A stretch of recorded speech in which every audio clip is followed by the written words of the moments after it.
जे आयुष्य घडवतं, स्वप्नांना पंख देतं, पण जेव्हा हेच प्रेम नकार, संशय आणि अहंकाराच्या जाळ्यात अडकतं तेव्हा त्याचं रूप बदलतं आणि ते विनाशाचं कारण ठरतं।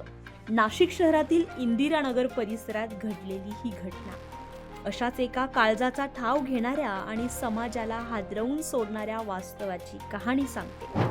शुक्रवारी रात्री साधारण 10 ते 10:30 वाजण्याच्या सुमारास वनसंपदा सोसायटी परिसर, बँक ऑफ महाराष्ट्राच्या मागील बाजूस 20 वर्षीय वैष्णवी अनिल आवारे, मूळची जळगाव जिल्ह्यातील अमळनेर, शिक्षणासाठी नाशिकमध्ये आलेली आणि या परिसरात पेईंग गेस्ट म्हणून वास्तव्यास असलेली ही तरुणी रात्री जेवणानंतर नेहमीप्रमाणे फेरफटका मारण्यासाठी बाहेर पडली, पण काही क्षणांतच तिचं आयुष्य संपणार आहे याची तिला साधी कल्पनाही नव्हती।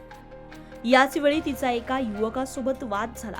वाद इतका टोकाला गेला की त्या युवकानं थेट चाकू काढून तिच्यावर वार केले। गळा चिरत निर्गुण हल्ला केला आणि वैष्णवी जागीच कोसळली।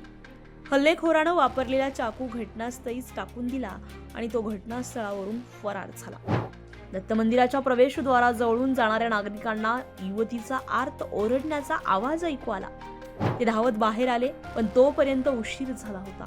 वैष्णवी गंभीर जखमी अवस्थेत पडलेली होती। नागरिकांनी तात्काळ पोलिसांना माहिती दिली। इंदिरानगर पोलीस घटनास्थळी दाखल झाले। फॉरेन्सिक पथकानं तपासणी केली आणि पोलिसांनी परिसरातील सीसीटीव्ही फुटेज ताब्यात घेत तपास सुरू केला।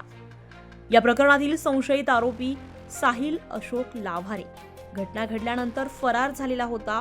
पोलीस त्याचा शोध घेत होते, पण या घटनेनंतर काही तासांतच या प्रकरणानं एक धक्कादायक वळण घेतलं।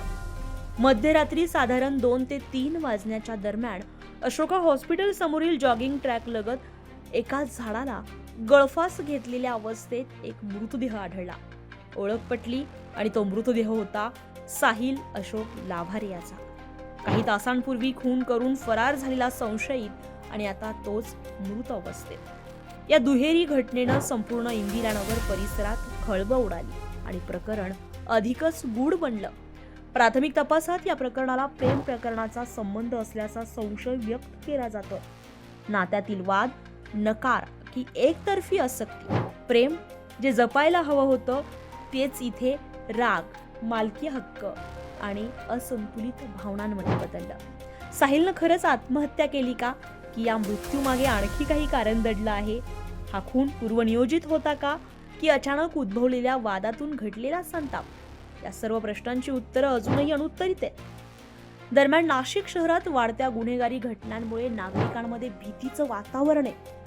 महिलांवरील अत्याचार आणि हल्ल्यांच्या घटना वाढत असल्यानं कायदा सुव्यवस्थेवरही प्रश्नचिन्ह उपस्थित होत आहेत। कोयता गँगसारख्या टोळ्यांचे प्रकार, पोलिसांकडून संशयितांवर कारवाई, धिंड काढण्याचे प्रयत्न, तरीही गुन्हेगारांच्या मनोबलावर परिणाम होताना दिसत नाहीयेत। या सगळ्या पार्श्वभूमीवर वैष्णवी हत्येची ही घटना फक्त एक गुन्हा नाही, तर समाजासमोर उभं राहिलेलं गंभीर वास्तव आहे। एकीकडे शिक्षणासाठी घराबाहेर पडलेली तरुणी जिचं आयुष्य एका क्षणात संपतं, तर दुसरीकडे संशयित आरोपीचाही शेवट। 2 जीव गेले आणि मागे राहिले ते फक्त दुःख, भीती आणि असंख्य प्रश्न।